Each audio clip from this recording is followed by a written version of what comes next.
thank you all for being here today. Thank you for sitting with me. It's good to be here, exciting. I'm just thinking back when I was your age. It seems so long ago, so it's forgive me if I seem a little bit out of touch right now. But I do want to take a second to shout out a couple of my former colleagues, Representative Melissa Sargent in the back, Senator Mark Miller as well, who's whispering something right now, telling secrets in the back of the room.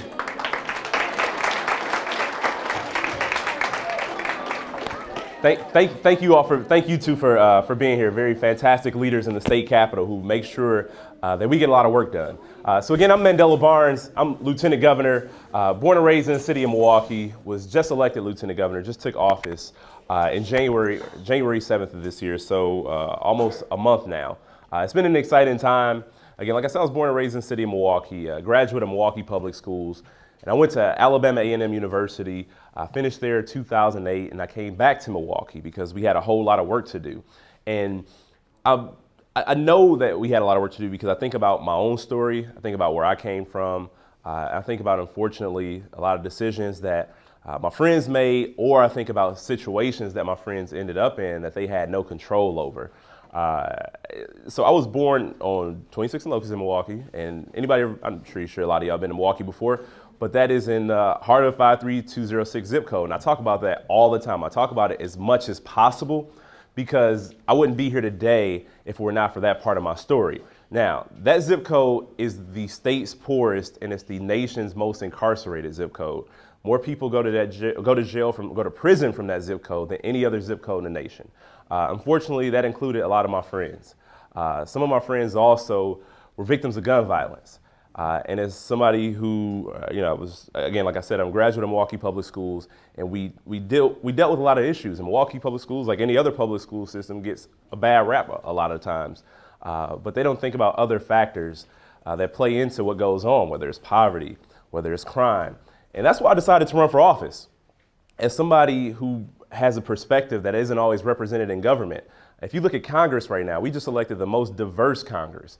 We elected the youngest Congress. We elected the most progressive Democratic caucus in Congress because people have had enough. People have been fed up, right? Are you happy with the way things are going right now? You want things to be better, right? You know, the only way you can make things better is to get involved. And that means learning, that means paying attention, that means taking education seriously. And a lot of people who are my age now that didn't take school seriously are sometimes, unfortunately, calling me for help. But at this point, it's too late. It's not a whole lot that I can do, regardless of if they were my closest friend when we were in high school or not. And so I want to be sure to let everybody know in this room, because we don't always get told that we can go to the top. We don't always get told that we can be the mayor, that we can be a member of Congress, a U.S. senator, a governor. But I want to make sure that everybody in this room knows that you can, that it is possible. And in my speech, when I took the oath of office, I said, I want to make sure that we are working to change not just what's possible, but what's expected. And I was originally elected to the state assembly. I was 25. And now we got a young man who was 19 years old who was elected to the state legislature. So not really far from your age. And it is because he felt that his community deserved more. He felt that his neighborhood deserved more, that his friends, his family, people he associated with, young people, deserve more. Do you always feel like people listen to you? No. Right. I don't feel like people listen to me all the time. But that's why I decided to get involved, because it's time you see young people stepping up about issues like gun violence in ways like people my age have never stepped up before. You look at issues like climate change, you see young people stepping up like people my age have never stepped up before, and they are changing the conversation. They are making themselves heard. How many of y'all on social media? We didn't even have that. It just wasn't a thing when I was your age. So the fact that you can be connected to almost anybody in this world to be a force for positive change is an opportunity that I wish I had. But the fact that you have it means that this world that we're living in right now can be changed by you. And it all just starts with one person. And I am currently the youngest lieutenant governor in the nation. I was the first black person in the state of Wisconsin to be elected to this position, but it didn't happen. It wouldn't have happened without the support of my family, the support of my community, support of my friends. And so when you have that vision, I want to encourage everybody that has a bright idea to just go for it. don't let people get in the way. Don't let people stop you, because there are a lot of people who are just jealous, who would rather be in the position that you're in. But if you have a good idea, if you have passion in your heart, if you are leading with a vision, if you're leading with your heart, not leading with your ego or doing something for popularity reasons, because that'll make things end really quickly. I've seen that happen a lot of times before as well. And I know I don't want to get into a lecture, because I know you guys have a couple questions for me, right? We got a couple questions? Who's going to go first? Yeah. All right, well, you got first. How does this job affect the community, and how? How does my job affect the community? So this job, again, Lieutenant Governor, you all can break down government, right? You all know 3 branches of government, right? What are they? It's my turn. I'm gonna ask you a question. You raise your hand. What are the 3 branches of government? I just know like the Legislative branch. Yep, that's one. Okay, what's the other one? What's another one? I don't know how we're actually supposed to know, since we haven't actually heard of them since like 3rd grade. You haven't heard them, but you have heard of them. If you heard them since 3rd grade, you didn't remember. Who else? Yes. Judicial, legislative, judicial. All right, we got 2 branches. Somebody's got to have a 3rd one for me.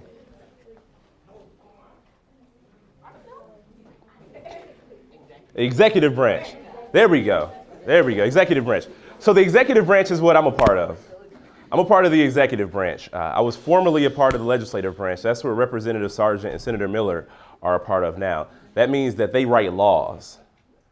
And it's up to the executive branch to approve those laws or say, no, it's a bad idea. Let's try this over. So my job, how it affects the community, it means that we are in a position to write the state's budget, which is, how many dollars do you think the state budget is? On average? $1 million. All right. How many people live in Wisconsin? That's city of Milwaukee. 5 million, close enough. He said 5 million, close enough. It's 5.7 million people live in the state of Wisconsin. So think about to meet the needs. Think about how many students there are. Think about how many schools, how many libraries, how many parks, all the things we got to fund. So I'll let you try again with another number. What's your name, man? Isaiah. I'm gonna let you try again with another number. How much money do you think the state budget? Let's try again. It's a high number. Higher than that. 1 point. That's not even $1 per person. 500 billion. You said how much? 500 million? Nope. Higher or lower? It's higher. Definitely more than $1 billion. You got this one. What's this one? More than what? What's this one? 13 decillion. Decillion. That is an unfathomable amount of money. All right, let's. Around 3 billion. Nope. Who else? What you got? 800 million? 800 billion? No, that's a little too high. That's a little too low. 1.5 billion. Nope. You shouldn't have raised your hand. Now you got to answer. Nope. 200 billion? That's a little too high. Way over here. Yeah, you. Somebody here said that, man. Back here in the blue and gray. Huh? You got to spend a little time after school, man. Right here. All right, it's $70 billion on average. That's what I said. Nobody said that. No, nobody said that. So that's the average. Sometimes it's a little bit lower. Sometimes it's maybe a little bit higher. But in that ballpark, $70 billion. So think about what you could pay for with $70 billion, right? But then you got to think about, how do you get that $70 billion? How do we make that money? Taxes. I heard somebody say taxes. Exactly, taxes. Taxes.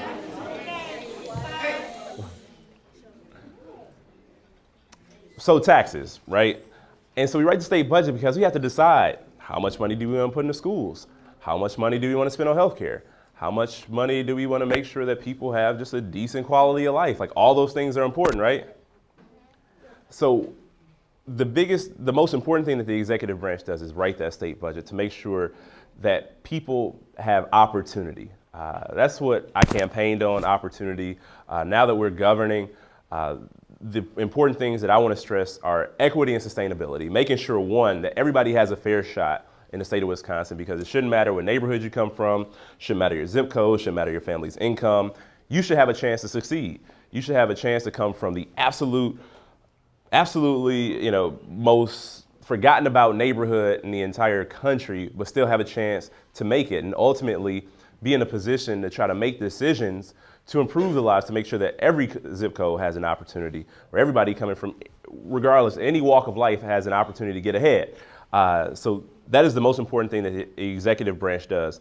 You also get to say yes or no to the legislation that the legislative branch comes up with. You can say, yes, I think that's a good idea. This should be a law. No, that's a terrible idea. That should not be a law. So let me ask you one more thing, Isaiah. What would be a good idea if you were in the legislative branch? What would be your first law? Yep. Look both ways before you cross the street. Look both ways before you cross the street. Isaiah, you are a champion for public safety in America. We need you. Thank you so much for being an advocate. We appreciate your support. I think that's a good idea for a law. As a member of the executive branch, that's going to be the first law in the books. Good job, Isaiah. You got a law passed. All right, who else has a question? We'll come to you now. You're not even reading for the note card. I did. What was the question? What is some advice when going into politics being a colored person? Okay, so she said, I didn't answer that. She said, what is some advice as a person of color going into politics? That is a really good question, because a lot of times you have to answer some weird questions that your counterparts don't always have to answer. One of the first questions people will ask is, what makes you qualified? People will say, what's your experience? And I've been in that position before, having to debate someone, but the questions seem to come only my way about what made me qualified, or why was I experienced, or why was I right for the position. But also, I think what you're seeing across the country, like I said, we've elected the most diverse Congress. We sent the first 2 Muslim women to Congress this year. We sent, the first 2 Native American women to Congress this year. Women at that, that's a very important step, because we're starting to get closer to parity. We're not there yet. We got a long way to go, but we're making some significant strides. So the advice that I would give is always be true to yourself. Don't try to make stuff up. Don't try to change who you are or your experience, because it is your experience that makes you that much more valuable as a candidate. People would say, well, you come from this neighborhood. There's no reason you should be in leadership, or you're too young to be in leadership. But the fact is, things have gotten so bad in particular areas of society because those are the voices that have been missing from the table. So always be authentic, be true to yourself, and use your personal story to your advantage if you're a person of color who's ever thinking about running for office. So thank you for that question. I'll go here next. How did you reach where you are now? How did I get to where I am now? I did have some really good teachers. I had some really great teachers. And I'm not just saying that because teachers are in the room. I absolutely mean that. I run into my teachers every now and then, just in life, and I look at them and I thank them a lot. And my English teacher from high school, she actually came to my swearing in, and you would have thought she was my mother, the way she was just the way she was going all on about everything. But they laid a foundation for me. They taught me the value of hard work, but not just that. Even my English teacher who came to my inauguration, she taught us social justice as an English teacher. She taught us what it meant to be a part of society and what our place was in society. And why we shouldn't second guess ourselves. And she helped give a lot of people a lot of confidence that they may have never gotten in the household. They may have never gotten in the community. They may have never gotten just going about life or from their friends, quite frankly. So teachers first, but also actually parents first, but teachers were an important part of that. I had two very active parents. My dad is still very active. Like it doesn't stop. Like he still calls me and asks me a whole bunch of questions about everything. My mom calls every day just to ask what I'm doing. And if it's something they don't think I should be doing, they tell me about it. You know, well, I make my own money now. I live on my own, but they don't seem to get that. So I had two very involved parents, and then I had good teachers. That really helped because I did also have some friends who were not always the greatest influences. And I could have easily taken a different path as some of them have taken or had taken. So you may not like it or appreciate it now, but your teachers are here to look out for you. They got your best interests and they are concerned for your future. So do take the time to listen. Her than you. So, out of the 7.5 million people, what makes you 5.7 million. Oh. Close. Close. What makes you the most suitable for this job? Whoa. Woo. Whew. A little saucy. So, out of 5.7 million people, what makes me the most qualified? One, I will say that I'll say this is a lesson in life. Victory goes to those who first get into the race. So, out of 5.7 million people in the state of Wisconsin, we had a lieutenant governor before I won my election, but there were two other people, maybe actually if you count other candidates, there may have been 7 total people who decided to run. So 7 people who decided to run for lieutenant governor out of 5.7 million, you got to take that first step. That's the most important lesson in life. If you want it, you just got to go out and get it.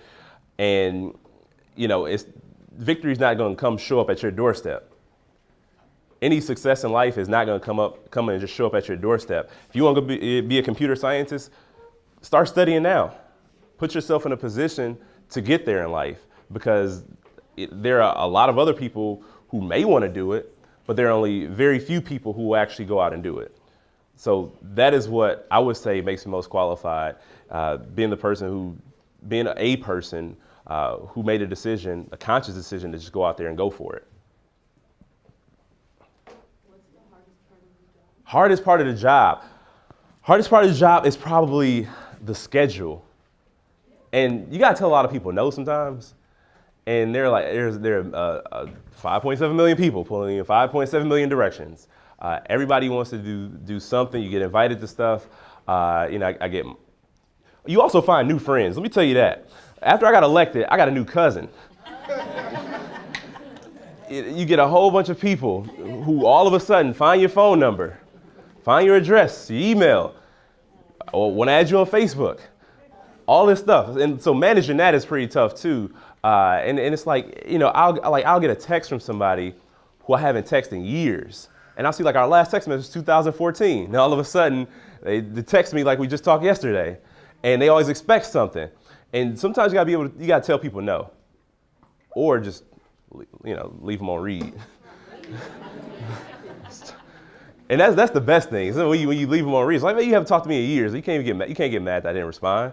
So managing expectations is tough. Managing the schedule and being able to create those boundaries with people because, you know, like I said, there are a million things that you could be doing. You have to pick what means the most, what matters the most. I like find the most value. Even when I was in the legislature, I found the most value in doing stuff like this, talking to kids, talking to students, because, you know, I didn't always see the most positive examples reflected in society. You know, you see what's on TV, you see what's on the news, read the newspaper, and it wasn't always the best. So I always want to make sure that I made an extra effort to at least be in the area to show myself, to let people know, you know, what you can be, you know, and I'm not some prodigy, right? I made a couple right decisions. I made a lot of bad decisions too. You know, like in college, my first semester was tough because I didn't study. I didn't do what I was supposed to do.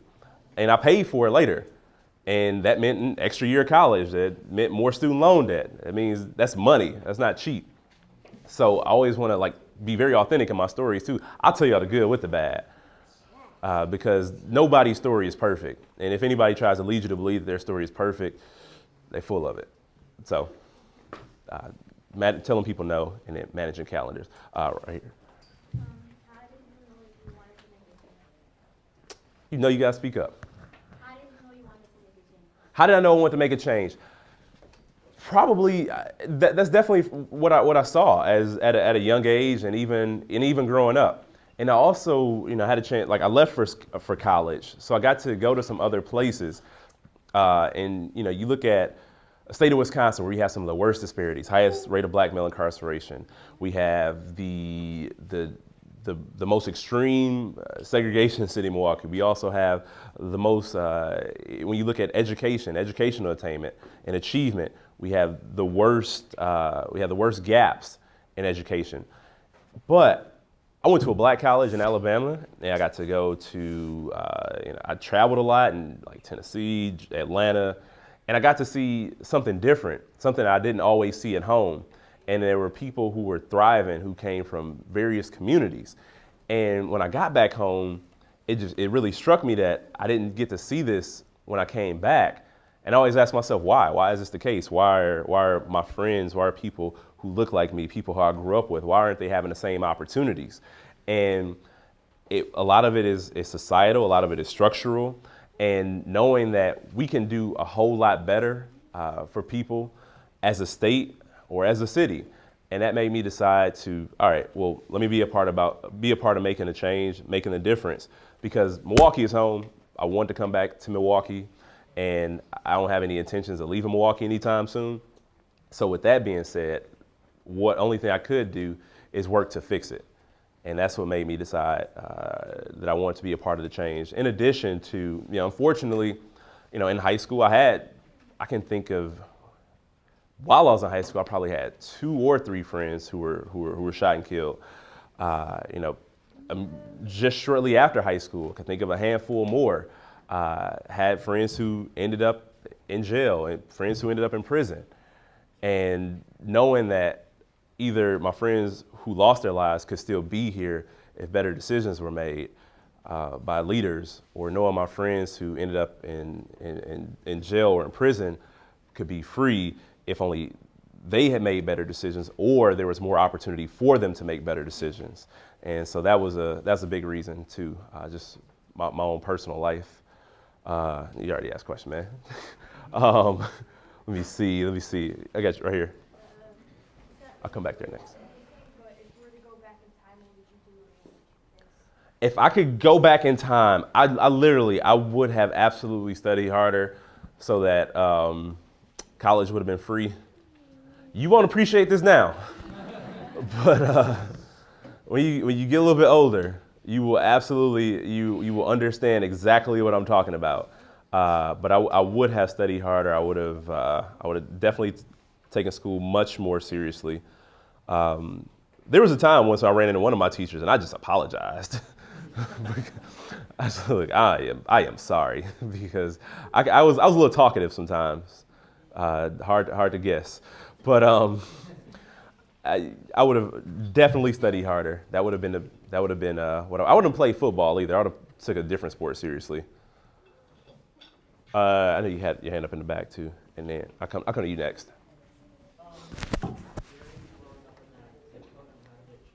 My experience growing up in that zip code, there was a guy that I remember, and this is probably my most fond memory, for better or for worse.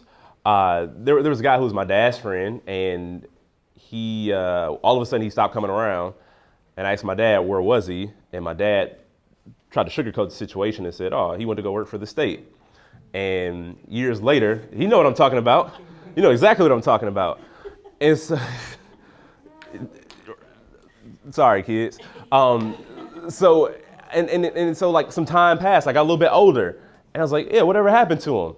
He said he went to go work for the state. How'd the job work out? And my dad's like, no, man, he went to jail.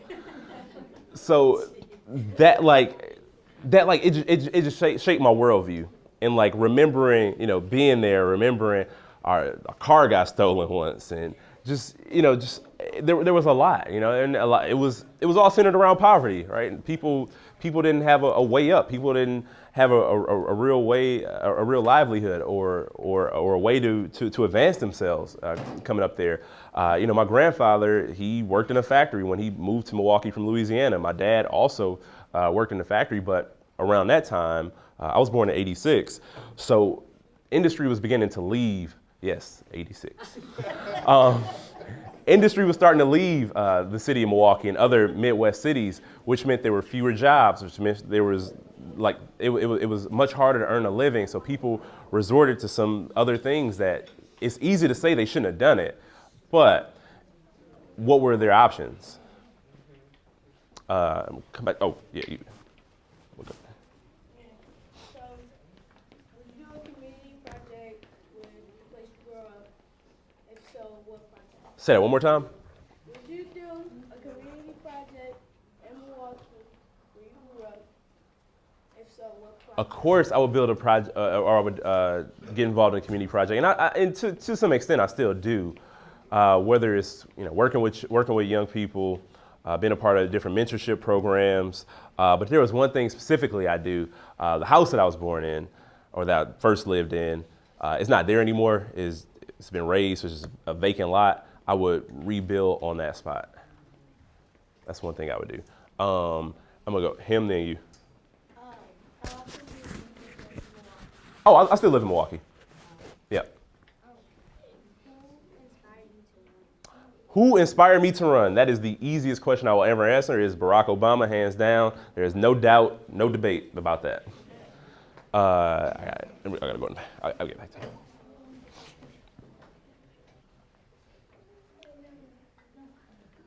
Oh, we ain't doing that.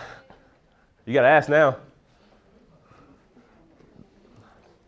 I'll come back to you.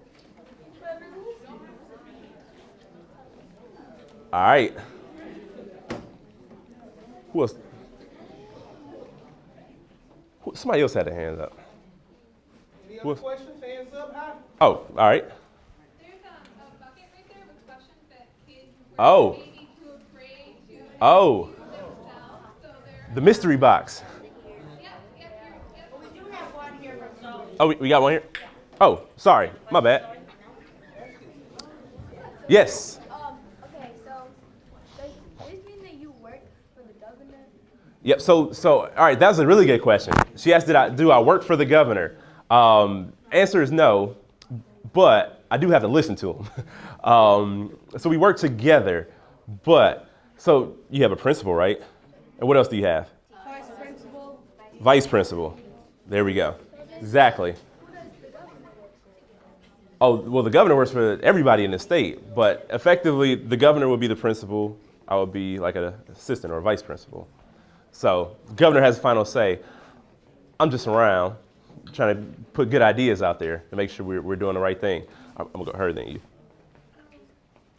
Do you have anyone special in your life? Whoa. Whoa.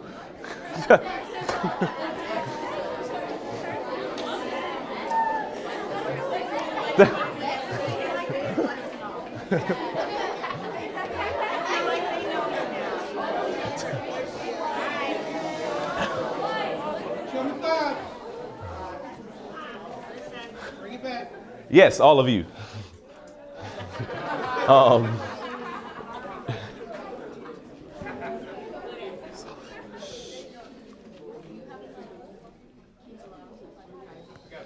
Do I have to keep a lot of stuff private? Yes, but it is absolutely impossible to do that.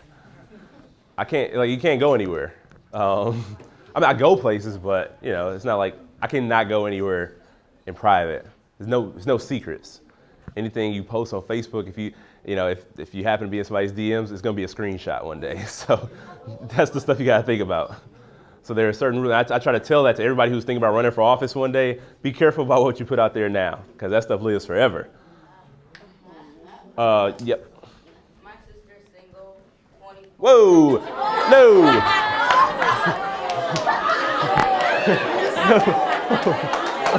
Whoa!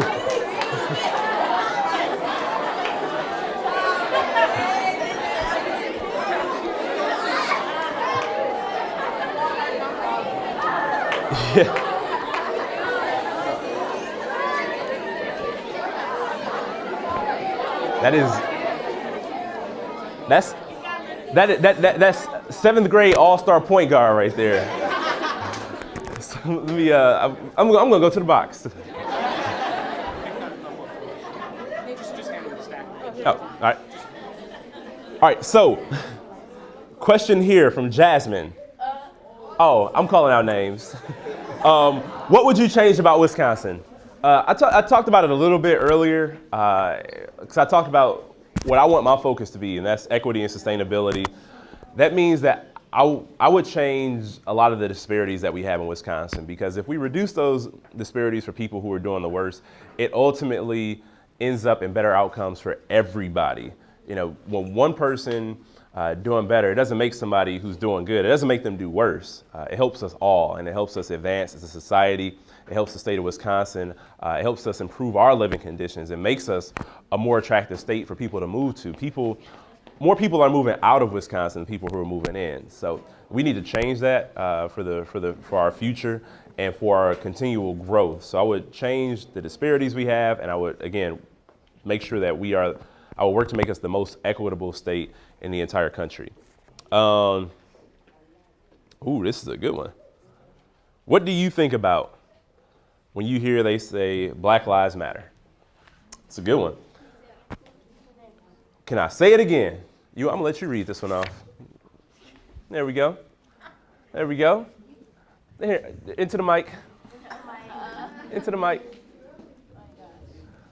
What do you think about when you hear the say? We can't hear you. What do you think about when you hear the say Black Lives Matter? What I think about when I hear it is that as a society, people's lives have been disregarded, people's lives have been jeopardized, and in a state like Wisconsin especially, like I said, we have the highest rate of black male incarceration rate. We have the worst economic conditions for people of color.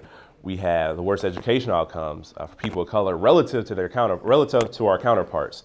So with that being said, Black Lives Matter doesn't mean that other people's lives doesn't matter. It means that we need to start paying attention to the impact or lack of impact that we're having on Black lives. Why are living conditions so bad? Why is the situation so stark? Why is it so bleak for people of color, for Black people specifically? Why do we see inordinate amounts of violence with police interactions? How do we change that? Why is it every time we turn on the TV, it's always something about somebody going to jail, somebody being shot, somebody being killed, and it's been ignored for far too long. And this is a new civil rights movement. We are, Dr. King, he lost his life 51 years ago. But we find ourselves in the same continual struggle for civil rights. So I look at, when I hear Black Lives Matter, I hear civil rights 2.0. I hear civil rights in a new age, in a digital age, where people are more connected and have an ability to get involved and hear concerns in a more immediate way and are able to act in a more immediate way. What I hear is that it's time for us to do things, to do right by all people in the state or in this entire country. When people say, all lives matter, Black Lives Matter means that all lives matter. It means that we finally get to that place where all lives will matter.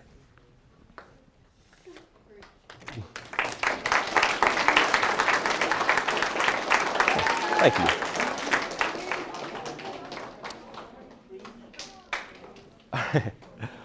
All right. So this is a good one. What did you think when sometimes you were the only person of color at an event? So that's a good one, because that happens a whole lot, especially the further north you go in Wisconsin. Or funny thing, during the campaign, people would always come up to me and say, "Oh, hey, you're the firefighter." The teachers would get it, but the adults in the room would get it, and I'll just say, "No, that's the other black guy." There's somebody else who was running for office who happened to be a black guy, a little bit younger, comparatively speaking, and they would always think that was him. But what I think about is that I get a chance to offer a perspective that most people in the room probably have never heard before. And I think about the chance that I have to make people think deeper, to make people be more conscious about the decisions that they're making. Because just because I'm the only person of color in the room doesn't mean that everybody in the room has bad intentions. What it means is sometimes I'm in a room full of people who just have not been informed, most times because they haven't had to be informed. And that's not a knock against them by any means. But it's how the response is. Like when you start to talk about issues that primarily impact people of color, if I can get people to at least start to listen, we start to have a conversation, we start a dialogue, and you get people interested. So that's probably that's probably a scenario that I enjoy more than I don't, much more, because life is a learning opportunity. I'm still learning. I learn from people who have different experiences than me. Sometimes I claim to have all the answers. I know I don't have all the answers, though. I know I don't get it right all the time, but what I can do is try to continue to learn so that if I don't get it right the first time, I can get it right the next time. And in the event that I'm somewhere where I am the only person of color, where I am the only person who has that perspective, it's not like I'm just going to hop on a soapbox and start giving a speech. What I will do is have those conversations to talk with people, to learn more about them also, and also be able to teach as much as I can so that when decisions come up, that we're thinking long term, that we have an equity lens when we make those choices. So thank you for that one. Let's see. Whoa, that's a good one right here. What advice do you have to a young student that has goals and dreams but does not hang out with a good group? I have all the advice there because at a point in time, that was me. And sometimes you have to, you got to have some tough love sometimes. And for my friends, it started when I left for college. And I don't have any ill will towards, I still see them around a lot. But I always did my best to try to encourage them to do something different. That happened a little bit later in life because when I was younger, I was just having fun. That's all I wanted to do was have fun, regardless of if they were doing the right thing or not. But as I started to get older, I had to think about my future. And you should always have your future in mind. It's easy, again, at this age to get a little bit trapped and think, yeah, it's going to be this way forever. But it's not. At some point, you're going to be independent. At some point, you're going to be on your own. At some point, you're going to have to make decisions that aren't always easy. And it was seeing other people who were successful in life and wanting that for myself, but realizing that it may be tough if I continue to do the same things that I'm doing. So having those conversations with your friends about the future, and even my friend group now, in our group chat, we talk about, what do we want our lives to look like? How do we want to continue to grow? And we work to encourage each other. But I left for college after high school. And I think I needed to do that.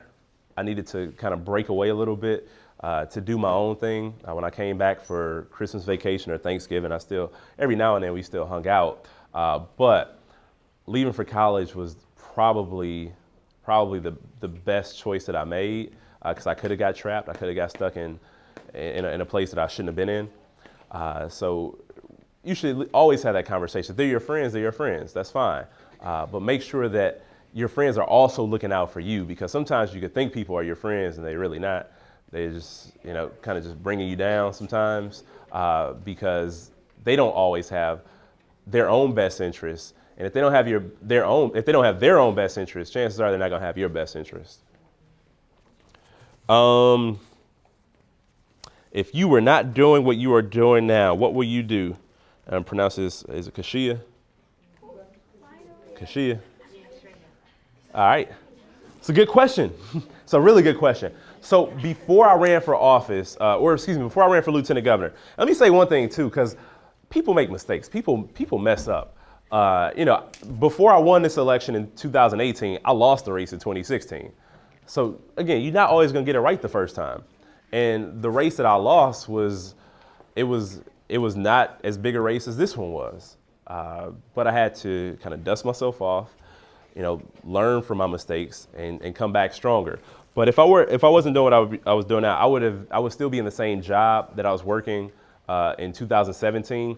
It was a policy organization where I helped elected officials work with them to develop policy, to develop good ideas, to help them improve the lives of the people that they represented. So I would be somewhere working on policy issues, traveling around the country, working with different elected officials so they can be more effective. What was your dream as a child, and do you think you have already achieved it? My dream as a child, I thought I was going to the NFL. Me and everybody else. So people who want to play professional sports, like a lot of people think that. I thought I was going to the league, but didn't happen. So no, I have not achieved that, and unfortunately, that ship has sailed. I will never go to the NFL. I'll never play any professional sports. I just can't now. And I think that was the last of the. Oh no, I'll come to you next. Wait. Does it say, did people act fake to you after you made it? And I think I answered that one too when I said I got a new cousin and a whole bunch of new friends. So yeah, people definitely do. There were a lot of people who like very publicly did not like me in 2016, but have been calling in 2018 or 2019. So I got time for, I think, one last one. One last one. And so you had your hand up for a while. Did you ever think about running for president? I cannot see myself running for president.